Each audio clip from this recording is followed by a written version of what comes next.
고고학자들 또는 아마추어 고고학자들이 막 발굴하면서 성경의 역사성을 사람들로 하여금 엄청난 관심을 끄게 하는 거죠.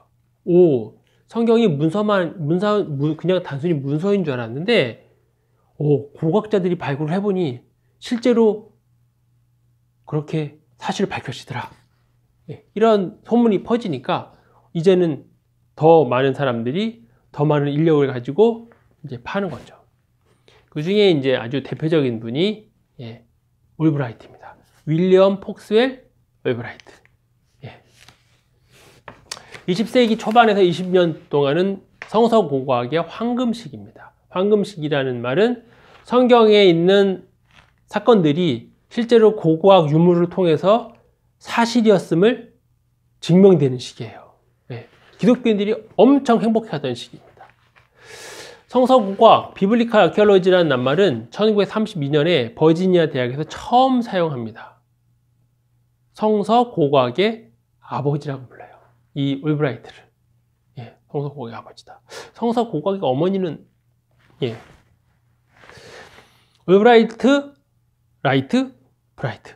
뭐 이렇게 이어지는데 원래는 라이트가 더 이쪽이라고 합니다. 올브라이트가 라이트의 제자라기도 하고. 어쨌든 이름이 좀 특이하죠. 올브라이트, 라이트, 브라이트. 이어지는 올브라이트 학파가 있습니다. 지금도 미국의 그 성서 고고학자들은 다 올브라이트의 간접적인 제자다. 그렇게 볼 수 있겠죠.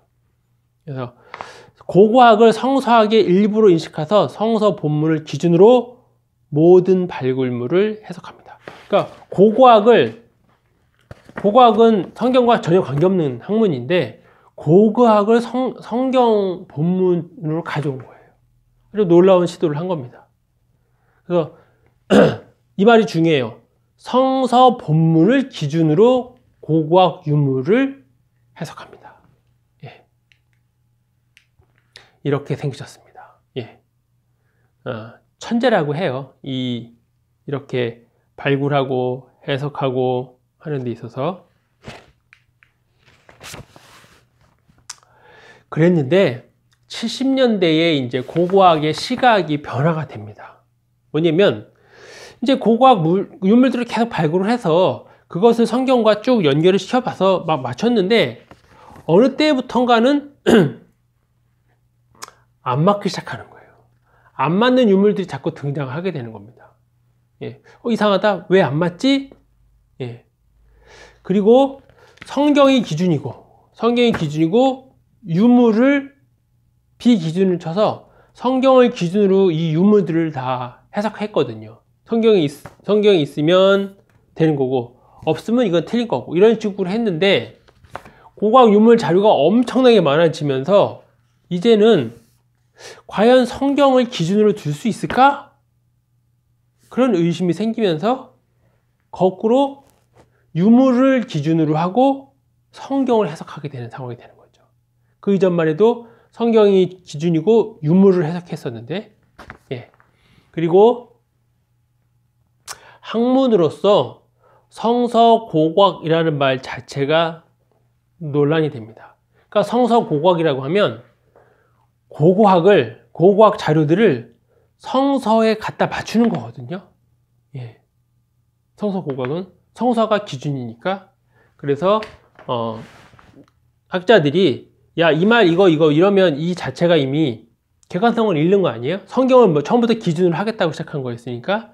그래서 이 지역이 시리아 팔레스타인 지역이니까 시리아 팔레스타인 고고학으로 부르는 게 어떻겠느냐, 뭐 근동 고고학이라고 부르는 게 어떻겠느냐, 또 뭐 신고고학이라고 부르는 게 어떻겠느냐, 학자들만의 막 의논이 막 많았습니다. 근데 지금은 뭐 그냥 성서 고고학을 써요. 근데 이제 의미는 조금 다릅니다. 그전에는 성경을 기준으로 그 고고학의 자료들을 다 해석하는 거였다고 하면 이제는 성경과 관계되어 있는 자료들 고고학, 성경과 관련된 그냥 고고학이에요. 성경을 꼭 기준으로 하지 않더라도 그냥 성경 속에 있거나 성경과 직감적으로 관계되는 고고학이라고 하면 그냥 성서 고고학. 낱말은 같지만 속뜻은 달라진 거죠. 자, 한 손에는 성경을, 한 손에는 삽을 들고 들여다보면서 파는 거죠. 열심히 팝니다. 그럼 뭐가 나오겠죠. 뭐 도자기도 나오고 장신구도 나오고 여러 가지가 많이 나옵니다.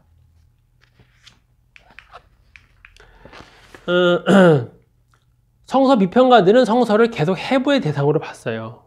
그러니까 성경에서 사본이 어떻고 또 본문이 어떻고 자료가 어떻고 양식이 어떻고 이런 식으로 해부의 대상으로 계속 봤습니다. 근데 초기 고고학자들은 이 성서 고고학이죠. 뭐 성서의 본문을 역사적 사실로서 그냥 그대로 받아들여요. 그러니까 성서 고고학을 했던 사람들은 성서 비평학자들보다는 더 보수적인 시각을 갖고 있는 학자들이었죠. 성서를 기준으로 모든 고고학 자료를 해석하다가 70년대에 새로운 사조가 나타나면서 성서 고고학 연구에 막대한 영향을 미칩니다. 이제는 성경을 기준으로 하지 말자. 그러면은 객관성이 문제가 생기니까.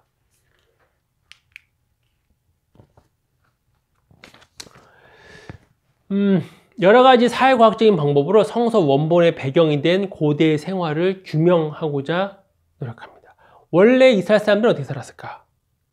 성경에서 이스라엘 사람들에 대한 이야기를 하고 있는데 그 이야기가 다 담지 못하고 있는 또 다른 장면들도 있지 않을까? 그런 생각을 하는 거죠. 동물의 뼈, 곡물의 씨앗, 토양, 발굴된 유물, 건축, 또 정착 유형 등을 이용하고요. 경제 변화, 정치, 역사, 종교와 풍속, 인구 밀도, 고대 이스라엘 사회의 구조를 재해석합니다. 솔로몬 시대의 사람 예루살렘에 몇 명 살았을까? 뭐 그런 거 굉장히 궁금하잖아요. 성서는 신학자, 고고학자, 인류학자들이 협력 속에서 성서 속의 삶과 신앙을 이해하는 데 엄청난 도움을 받는 거죠. 받고 있습니다.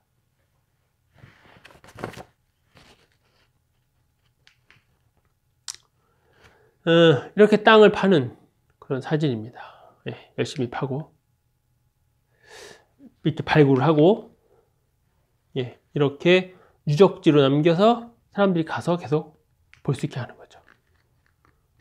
이것은 텔단 석비입니다. 다윗의 집이라고 란 말이 적혀 있는 아주 중요한 석비의 한 조각입니다. 자, 성서 고고학에 장점이 있고요. 또 단점도 있습니다. 장점은 뭐냐면 성경 이야기와 고대 근동, 이스라엘 고대 근동의 나라들의 민족들, 장소들을 광범위하게 복원할 수 있어요. 그러니까 여러 이 자료들을 통해서 이스라엘의 역사, 이집트의 역사, 메소포타미아의 역사들을 새롭게 복원하는데 아주 중요하죠. 우리나라도 고고학을 하면 궁궐터를 발굴하거나, 그죠? 우리나라도 열심히 지금 발굴하고 있지 않습니까? 그리고 성서가 말하지 않는 구체적인 시간, 공간적, 문화적 배경을 제공해요. 성경이 고대 이스라엘 사람들의 삶을 다 기록한 건 아니죠. 왜냐하면 성경은 여호와 하나님에 대한 중요한 사건들을 기록한 거니까 일반 사람들의 이야기들을 다 적으려고 하면 성경은 지금의 뭐 10배, 100배가 돼야 되겠죠. 그러니까 그것은 성경에 없는 그 내용들을 고고학 발굴을 통해서 파악할 수 있게 됩니다. 그리고 아주 중요한 건데요. 어쨌든 이 해석이 시작되기 전까지는 성서 본문보다는 더 객관적이라는 거예요. 그러니까 성경은 아무리 객관적으로 썼다 해도 이스라엘 사람들 시각에서 쓴 거잖아요. 그죠? 그러니까 이스라엘이 만약에 블레셋과 싸움에서 이겼다. 이겼으면 이스라엘 입장에서는 우리가 승리했다. 하나님이 우리와 함께 하셨다라고 쓸 테니까. 하지만 블레셋 입장에서 봤을 때는 패배한 거잖아요. 그러니까 그 관점이 전혀 다른 거니까. 그래서 성서 본문보다는 더 객관적이다. 완벽하게 객관적이지는 못하다 하더라도 객관적이다. 그리고 성서를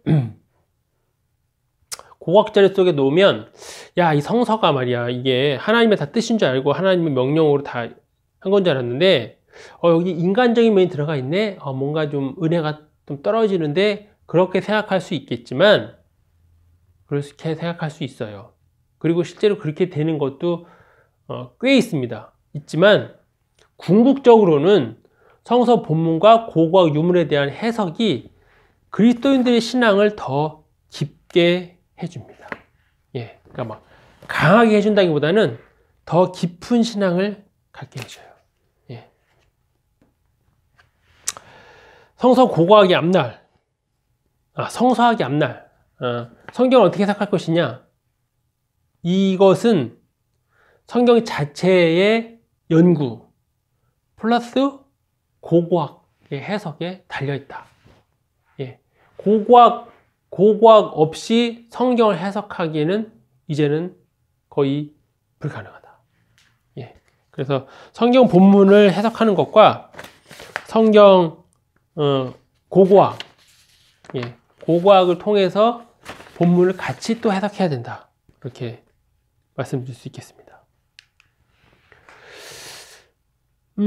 아주 좋죠. 그리고 성경 이 고고학은 자료가 무지 많은 거죠. 성경보다 지금 발굴되는 자료들은 훨씬 더 많습니다. 앞으로는 더 많아지겠죠. 성경은 더 이상 쓰여지지 않지만 고고학은 계속 발굴될 테니까. 하지만 한계도 있다. 뭐냐면 분명히 객관적이긴 해요. 객관적이긴 하지만 해석할 때는 또 고고학자의 어떤 그런 경향이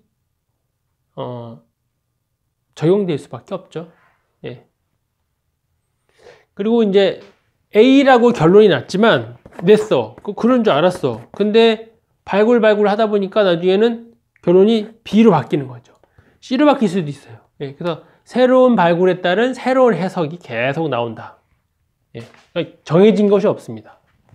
그리고 고고학이 이 탄소 방위 연대 측정법을 쓰는데 30년 정도의 짧은 기간은 오차가 생기거든요. 예, 플러스 마이너스 35년이 있기 때문에 그래서 100년 정도의 짧은 기간은 학자들마다 땡기거나 뒤로 가거나 뭐 이렇게 됩니다. 그리고 이제 이 발굴이 엄청난 돈이 많이 드는 거 아니겠습니까? 많은 사람들이 거기 가야 되고 땅을 파야 되고 거기서 먹고 자야 되고 그게 엄청나게 돈이 많이 드니까 돈을 많이 후원하는 사람 쪽에 영향력을 받게 되는 거죠. 예. 해석도 그쪽에 신경을 또 안 쓸 수가 없는 거거든요. 예. 그러니까 우리나라가 독도에 가서 조사하는 것과 일본 사람이 독도 와서 조사할 때 좀 다르잖아요. 예. 그런 차이가 있듯이 이 돈을 누가 내느냐, 발굴의 주체가 누구냐, 그거에 따라서 해석도 달라질 수 있다. 그 다음에 이제 이 역사를 다루다 보면 어떤 유물은 이 경제적 가치가 큰 게 있잖아요. 그러니까 그런 걸 노리고 유조품이나 모조품이 나올 수 있다. 예. 그리고 그것을 잘못했다가는 유조품이나 모조품 갖고 진품이다 해가지고 해석이 완전히 엉뚱하게 가게 될 수 있는 거죠. 그리고 이제 이 학자들의 이 해석이 아주 객관적이긴 하지만 그 팔레스타인 지역이 정치적으로 아주 민감하잖아요. 이스라엘과 팔레스타인이라고 하는 나라가. 그리고 이 또 아랍과 이 서유럽 쪽은 또 이 갈등도 있잖아요. 그러다 보니 이것이 실제적으로는 굉장히 정치적인 싸움이 될 수 있는 거죠. 용어를 붙이는 것부터. 예. 학문적인데 엄청나게 정치적인 거. 그리고 이제 같은 유물을 발견했는데 해석은 매우 다를 수 있다는 거. 학자들의 경향이 또 있거든요. 예. 뭐 그렇다 하더라도 이 고고학은 아주 이 성서 고고학은 성경을 해석하는 데 있어서 아주 중요하다. 아주 중요한 도구예요. 예. 성서의 역사성을 부정하는 이론들도 있어요. 예. 그럼 그걸 어떻게 할 것이냐? 성경이 맞아, 하나님의 말씀이야, 이렇게 대응할 것이냐? 뭐 그렇게 할 수는 없죠. 인류학, 고고학, 사회학 등 여러 학문들과 성서의 조화가 필요하다.